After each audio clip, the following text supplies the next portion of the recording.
And of course, what causes more chaos than a bunch of Ents in your lines? It's Tom Bloody Bombadil. He's back, baby. Come on with this supersonic boom. Makes perfect canonical sense. Hello there, ladies and gentlemen. I'm the Spiffing Brit, and today we're playing The Lord of the Rings, The Battle for Middle-earth 2. This is the greatest Lord of the Rings RTS game ever created, and quite possibly one of the greatest Lord of the Rings games ever, hands down. Of course, not counting Lego Lord of the Rings. Oh, nothing can ever beat a Lego game. Just too damn perfect. So yes, welcome to that classic cash grab experience which happens when a film franchise is doing exceedingly well and game developers think, we can make some money from this. And it turns out the game developers of this game actually did make a lot of money. They also made a pretty decent game. But naturally, like all games which are really old and really good, they were published by Electronic Arts and so are currently no longer available because those guys forgot to pay their licensing fees. What that means is this game cannot be purchased unless you have a disc copy or you're running a super secret copy. I wonder where on earth you'd get one of those from. But nonetheless, that doesn't matter. We're here to sit back, relax, and enjoy Battle for Middle-earth 2, which is a fantastic RTS game which I'm sure so many of you have played, or haven't. And if you haven't, you're really missing out because this game is iconic. It has fantastic multiplayer, or it did, when the servers were still up and running. It has a fun and entertaining campaign with some pretty major balance issues. And of course, it has some perfectly balanced gameplay mechanics which are in no way exploits whatsoever. Okay, maybe there are a few exploits in there. Okay, maybe a lot of exploits. Okay, maybe this game needs multiple videos. That's unimportant because we are here to play this fantastic game and demonstrate some amazing gameplay features which honestly are about as stable and balanced as the Leaning Tower of Pizza in a Category 400 earthquake. So make sure you're sat back and relax, ladies and gentlemen. Grab yourself a nice piece of lambus bread and of course a fine elven brew of tea. This week's elven brew of tea is of course Yorkshire tea.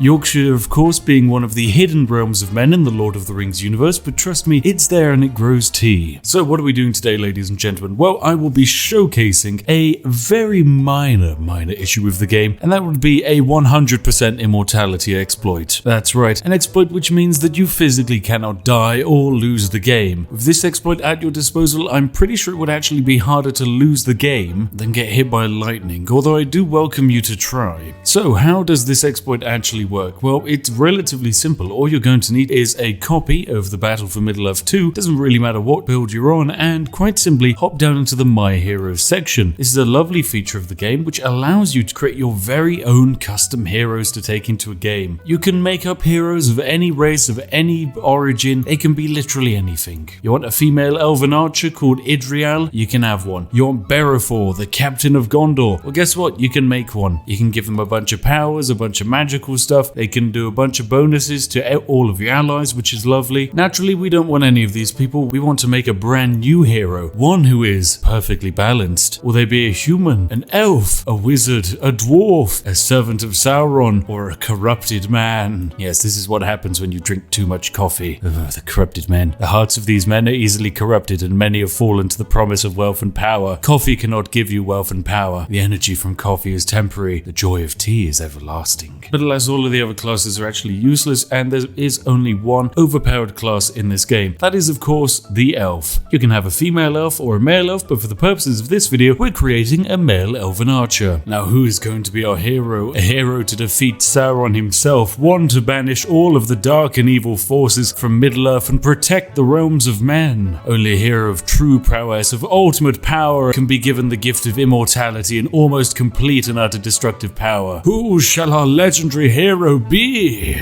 Allow me to welcome the destroyer of worlds, the protector of the earth. It is Pete! Not just any Pete, it's Pete the Pointy.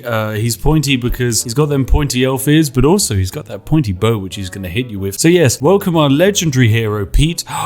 We can take pictures of Pete. Oh yeah, you work it, Pete. Oh, take picture. Oh, that's just saved straight onto my PC. That's amazing. Oh, what a lovely hero. So yes, we have Pete the Pointy. He's going to be fantastic. We need to give him some attributes. Naturally, when it comes to attributes, we're going to increase his heal rate, and we're just going to increase his health. For all of your other points, you can just lob it into power. It doesn't really make much of a difference. Fantastic. Here it is, Pete the Pointy. Now, Pete the Pointy has some pretty decent attributes, but where he's really going to come alive is the customizable hero powers. So the only powers you actually need to particularly worry about are making sure that you get the improved archery specialization, which means you can just basically do more archery damage, and the self-heal perk. That is all. Well, actually, we're going to want to do it in the other order. We need self-heal to be our first perk, and then archery specialization to be our second. Then archery specialization will be improved when we reach level 3. When we hit level 4, I guess we get the next improved self-heal. A nice other fun bonus skill to whack in there is improved Whirlwind. That's always a good laugh. And then we can also pick up improved rain of arrows. Then for level 7, just simply improve the archery once again and improve the Whirlwind and the arrows. And for our final level 10 bonus, make sure to get finally the superior archery specialization. And there we have it. This is our legendary hero, Pete the Pointy. He is absolutely crazy. Trust me, this is the ultimate hero in the game. A lot of other people who've played this game might say, oh, well, you know what? Actually, the human players are really good. They're good DPS machines, and that actually the wizards are really crazy because they can shoot out a bunch of really good spells. And the captains of Gondor have great buffing abilities for all of your allies. Well, actually, all of that is useless because instead we are playing Pete the Pointy, who is an immortal god. He has been sent to the world of Middle-earth with an ability to take 0 damage whatsoever, and we're going to be cheesing the game with him. Good old Pete. He truly is majestic. So we're going to be playing a skirmish mode because, of course, as I mentioned, there is no multiplayer in this game. But hey, if you can somehow get the multiplayer to work, give me a shout. And also congratulations to you because you've just discovered a way to ruin all of your friendships online. We're going to play the Helm's Deep map. I think this is going to be good fun. We're going to deliberately put ourselves in the advantageous starting position over here in the corner and then have it so that all of the other AIs just have to kind of invade us. And when it comes to our army, it doesn't actually matter who we put Pete the Pointy with, but for the sake of being a super cheesy race, we're going to deliberately pick the elves. So this seems perfect, ladies and gentlemen. I think it's time we throw ourselves into a game. My goodness, I absolutely love this game. It's really, really good fun. When I say that this is one of the only good movie-based games ever created, I really mean it. I mean, they actually did nail most of the maps for this game, and the design is just beautiful. Anyway, we've got a builder, so we need to start building resource gaining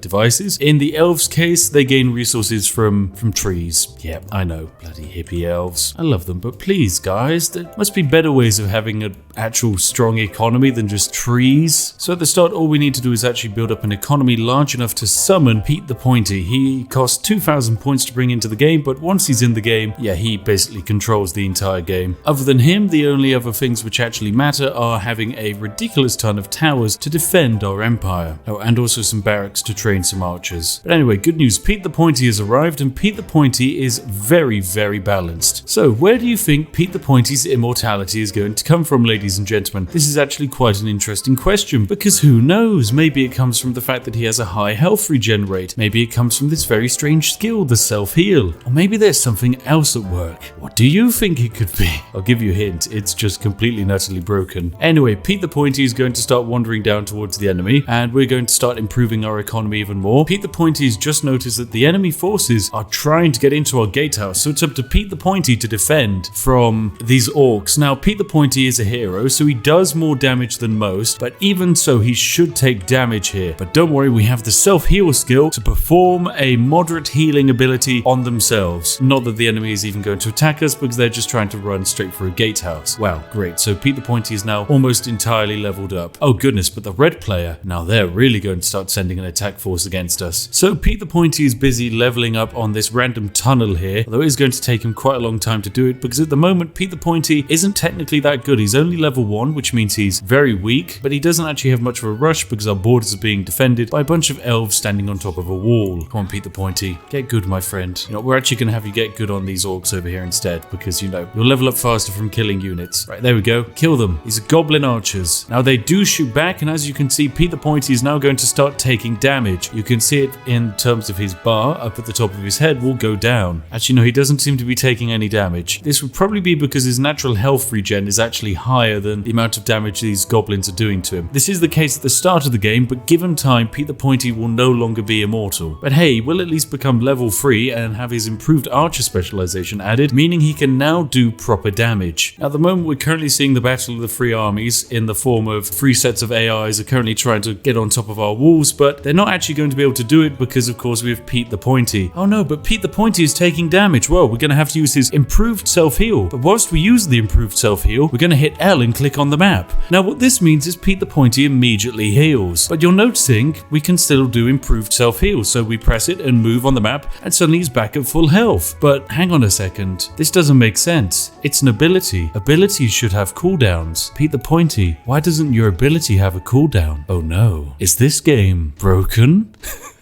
Oh, ladies and gentlemen, welcome to the Pete the Pointy experience. He's a bloody incredible little fellow, that's for certain.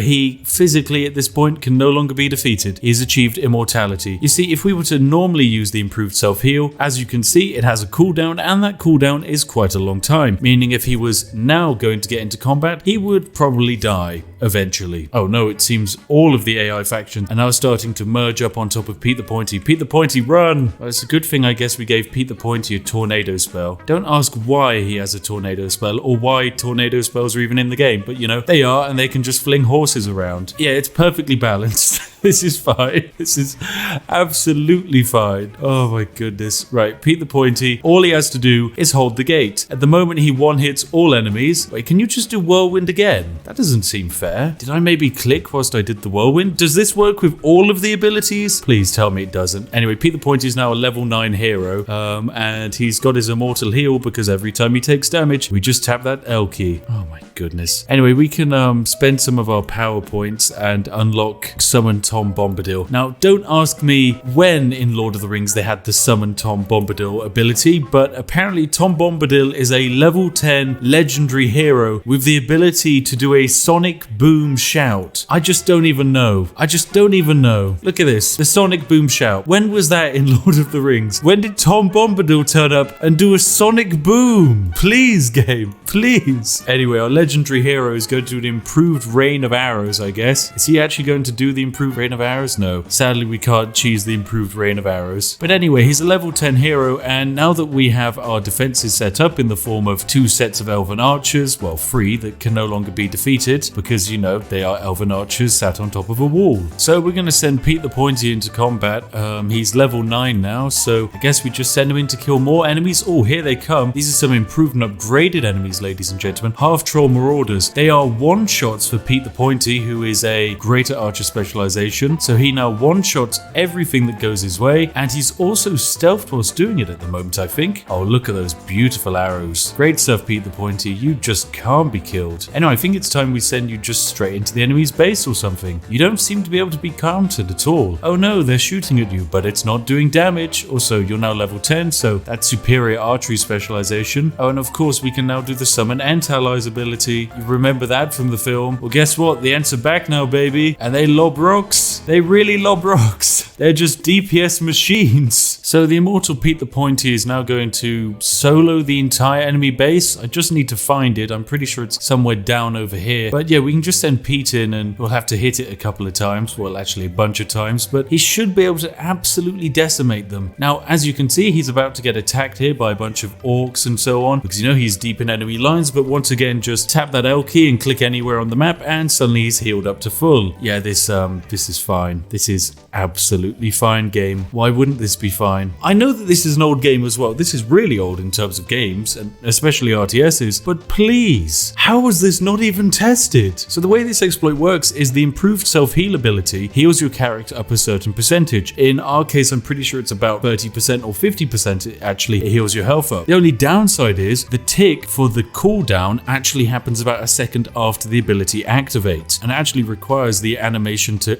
have actually started and to happen. So all you need to do is stop the animation by clicking anywhere on the map or clicking to attack a different unit. Anyway, time to summon our tornado ability because you know all the elven archers had access to that. Yes, this is just absolute chaos. Even though he's down to half health, it doesn't even matter. We can let him go even lower. There is no risk of him dying at all. He is an immortal. So you can just click on the map and suddenly he's back to full health, baby. Anyway, we've got 10 more points to spend. Now there are a bunch of other heroes in this game which we could have called out, like say, I don't know, Elrond, he's pretty cool. Fandral, you got Haldir, you've got all of them basically, including Legolas. Oh, it's the Lego man himself. You know, the Danish population actually made an entire block building game on this guy. Anyway, we don't actually need to worry about all of these units attacking us. If anything, they're actually just slowing us down. We need to find the enemy base. Oh, and here it is. This is the enemy fortress. It's got a lot of health, so it's going to take a while to actually kill, but, you know, we have a really long time to kill it in. So this exploit works for any hero who has the improved self-healing ability, and I'm pretty sure there are other exploits in this game based off of this same issue. Oh, you know what? We should actually summon in someone to help us out. That's right, ladies and gentlemen. Tom Bombadil's back, baby! And he's stronger than ever before. It's shout time! The supersonic Tom Bombadil boom. What a classic. Right, anyway, go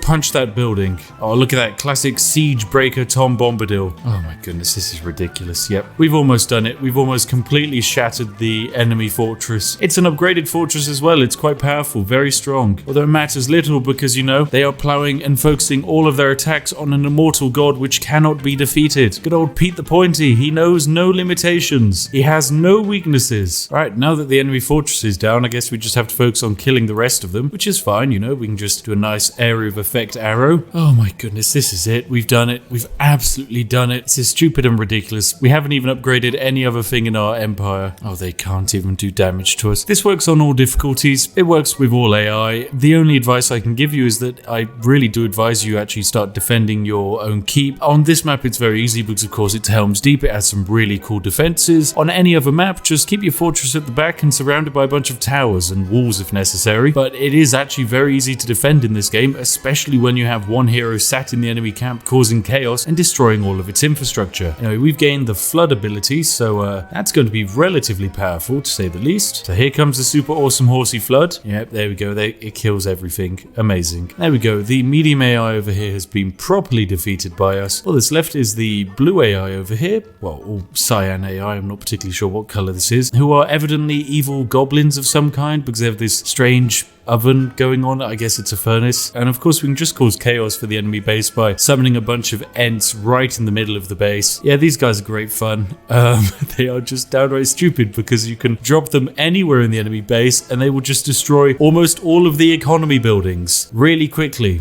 These guys are great siege weapons. And of course, what causes more chaos than a bunch of Ents in your lines? It's Tom bloody Bombadil. He's back, baby. Come on with this supersonic boom. Makes perfect canonical sense.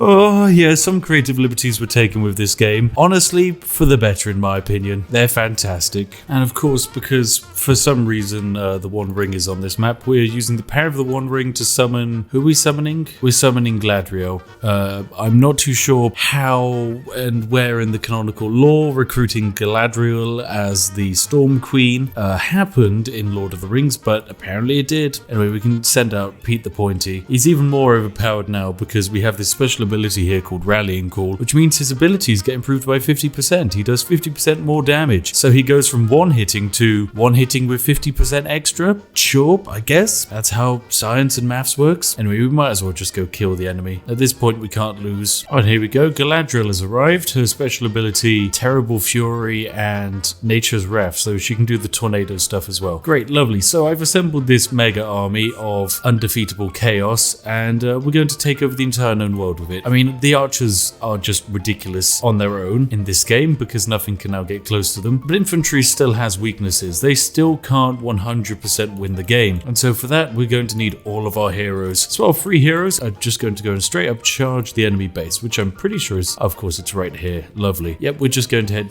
straight towards it. So here come our heroes. Oh, the heroes are good. They really are. And of course, we have all of our special abilities we can all summon in at this time, including summoning the legendary Tom Bombadil. Yep, this is it. Do you remember that moment in Helm's Deep where the Ents rocked up and then Tom Bombadil appeared out of the ground and Galadriel used her laser beam eyes to scare all of the orcs away and Legolas was there to train archers, I guess, and do a double mega super strike, and then there was Pete the Pointy, the immortal elf archer who physically can't die. I remember all of this. Oh my goodness, these Ents are great fun. They really are. Anyway, it's safe to say we've won the game now. This is absolutely stupid and ridiculous and I think it's basically over. They can't do anything to defeat us. And there we go, victorious. There we have it, ladies and gentlemen. This is absolutely ridiculous. A very balanced and very broken game, but it's really enjoyable. I strongly recommend you give it a go. But also, this isn't it for the legendary Battle for Middle-earth 2, ladies and gentlemen. If you want to see more from this fantastic game, then do give me a shout in the comment section, as I have a bunch of other exploits to show off in this game. It's been out for years, and these exploits,